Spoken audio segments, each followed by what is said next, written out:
Ladies and gentlemen, welcome back to the Gore Report. This is continuation of my last video where I picked up this Royal Enfield Bullet from someone local to me as a non-runner. Just gonna go through what I got to do to get this thing back on the road. Since I saw you folks last, I have given this thing a bit of a shine.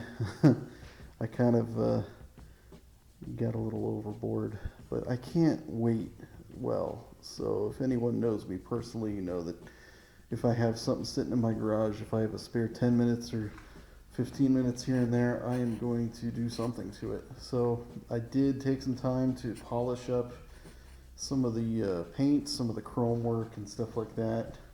Didn't get too out of hand with it or anything. I just wanted to make it look a little more presentable again. Also, since our last little video that we had, I ordered some parts. I did order a new lock set for this guy. It comes with both sides. So I'll have one for this, and I will probably replace the one on the other side where all the fuses and everything are, just so I could have one key for both, because it's the same little keyhole right there. I did get a battery in, so we got this guy here. Got a sealed battery because I am not about to mess around with some of that filling it with acid and maintaining it and all that kind of stuff that comes with a traditional battery. Just so you folks know, I am not endorsed in any way by any products, but in case you are curious, this is what I use on the seat. Any of the rubbers, I actually cleaned the hand grips with it. This is Mother's VLR. I use it on any seat that's got this sort of vinyl, kind of smooth vinyl. I can't obviously use it on the Himalayan, but I've used it on cars with leather seats, leather steering wheels and stuff like that, and I really like the way that it cleans, and it actually does not make the vinyl slick. So that was a big thing with me when I was first looking for something like this. And I know you can't really tell just from the video because it looks shiny, but it's really not slick. It kind of feels like it does from the factory originally. Same thing with the hand grips. I kind of cleaned them up. They had kind of just, grime and gunk on them. So I cleaned them up with this. And then, get my polish here. This stuff is what I used on the paint. I actually use this on the chrome too. It polishes up the chrome pretty well. I just use it as like a general polish for just about anything, to be honest with you. I mean, you can see the chrome turned out pretty good.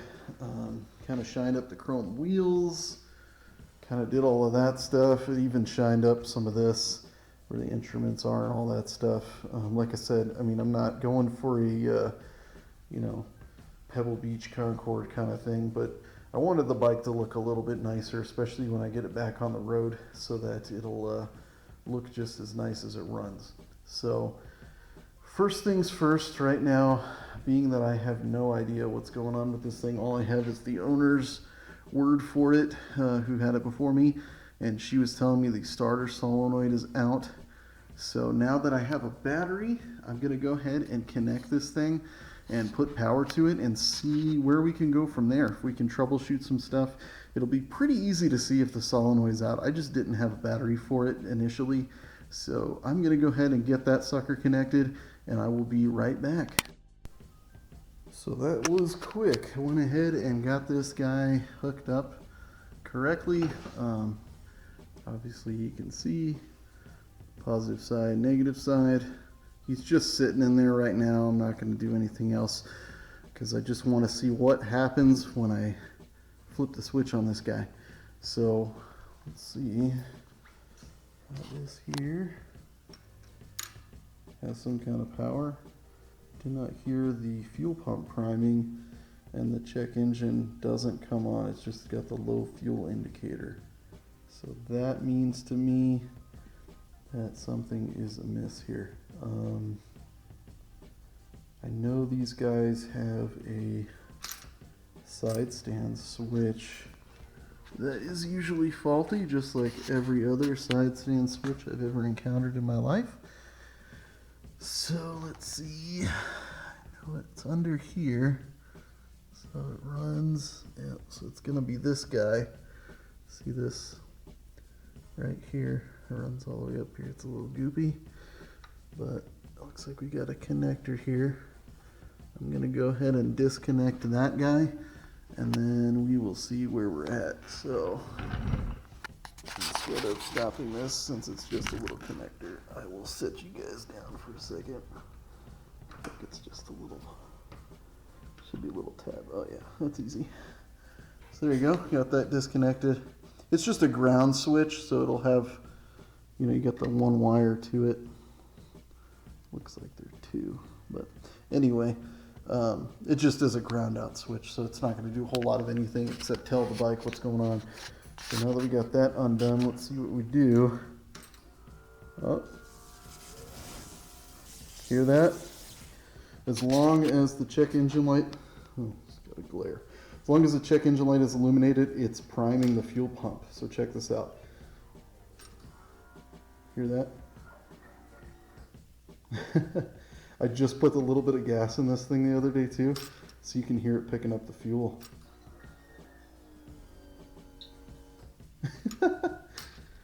It's got to go and run through a couple cycles to get fuel in that.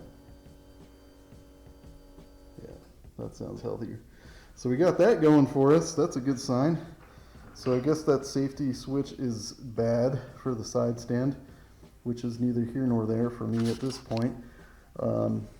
Got the run engaged, everything else, so we can hit the starter button and see what the heck happens. And I don't know if you can see that. The light goes dim there. Kind of all the lights go dim. So I don't know if this thing has, I don't think it has a switch for the clutch. Let's find out. Pull the clutch in and see what happens. Nope. I don't even hear a click of the solenoid. So I would probably say at this point that the previous owner was right, and we probably have a starter solenoid problem.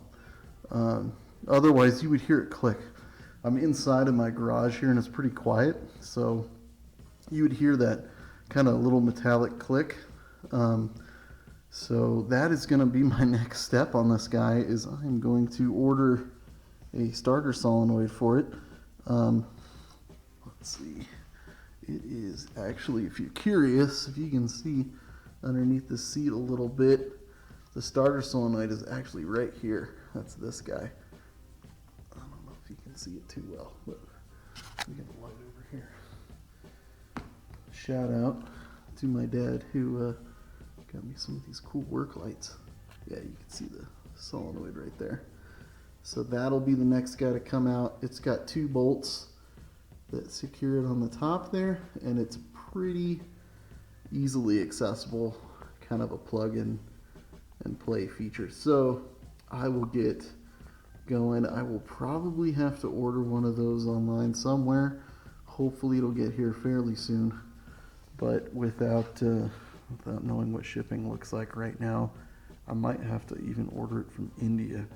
So that being the case, maybe a little bit before I can get one of those in here. But in the meantime, at least we were able to do a quick troubleshoot of this guy, which, you know, these bikes are so simple. You know, it's pretty easy to say, you know, we have power to the bike. You can see the fuel pump priming, all that kind of stuff. And then our weak link is going to be starter solenoid. If the solenoid was working and it was the starter, you would hear a click from the solenoid, and then it would not do anything with the starter. Sometimes that happens, but probably more often than not, it's the solenoid than the starter, unless somebody really just goes to town on the starter and burns it up or something like that. That doesn't typically happen, so was kind of, I guess, fairly confident that it would be that solenoid, but now we know. So I'm going to go ahead and get one ordered, and in the meantime, I will probably disconnect this battery again, just so it's not sitting there losing juice, because a lot of these bikes will have some sort of like slow parasitic drain, and it doesn't make sense for me to have it hooked up when it's not doing anything. So anyway, I know this was kind of a short video, but at least it was informative for me, and it's kind of the first step with this sort of thing. So if you're curious about, you know, where to start when you get a bike that doesn't run, maybe this helped you out a little bit to kind of look at starting at the beginning. You know, if the bike doesn't have power, you got to get power to it. Flip the switch on, see what might be preventing it from getting power. These bikes don't have a lot of safety systems, so that's why I went straight for the side stand switch. Also, with kind of being, you know, you could tell I cleaned up the main stuff, but you can see under here it's kind of grubby and whatnot. You know, getting dirty and stuff like that, those switches can go bad pretty quick. And, you know, that's one simple thing to look at, because it's something you can unplug. And once you unplug it, it's like it's not there. So it kind of helps you out in that aspect. So anyway, I will get out of here now and get to ordering some more parts for this guy. I do also already have some other stuff coming, spark plug, oil change kit, stuff like that for when we get this guy going.